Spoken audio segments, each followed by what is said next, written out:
Жаңылыктар улантабыз. АКШ Кыргызстанга болгон каржылык жардамын кыскартууга камнууда. Бул маалда Американын мамлекеттик департаменти Кыргызстан менен катар бир катар мамлекеттерге болгон мындай жардамын кыскартууга камнууда. Foreign Policy басылмасы маалыматына ылайык, Европа, Евразия жана Борбор Азиядагы 20-га жакын өлкө каржылуу аракеттери 100%-га токтотулат. Ал эми Кыргызстанга болсо каржылык көмөк 60%-га кыскарары айтылууда. Эске салсак, Американын бүткүл дүйнөлүк туруктуу өнүктүрүү программасы USAID 2015-жылга чейин Кыргызстандагы атайын долбоорлорго $200 миллион жакын каражат сарптаган экен. Кайсы тармактарга ал акчалар багытталган төмөндөгү материалда.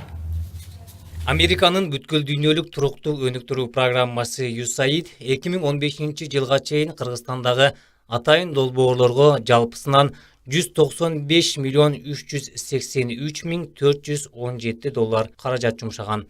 Алардын ичинен билим берүүгө $11 миллион 767 миң $324, экологияга $12 миллион $100, саламаттыкты сактоого $29 миллион 347 миң $193, айыл чарба жана тамак аш коопсуздугуна $29 миллион 350 миң $936, экономика жана соода жүгүртүүгө $43 миллион 560 миң $55, демократия, адам укуктары жана мамлекеттик башкарууга $69 миллион 257 миң $909 финансылык жардам көрсөткөн.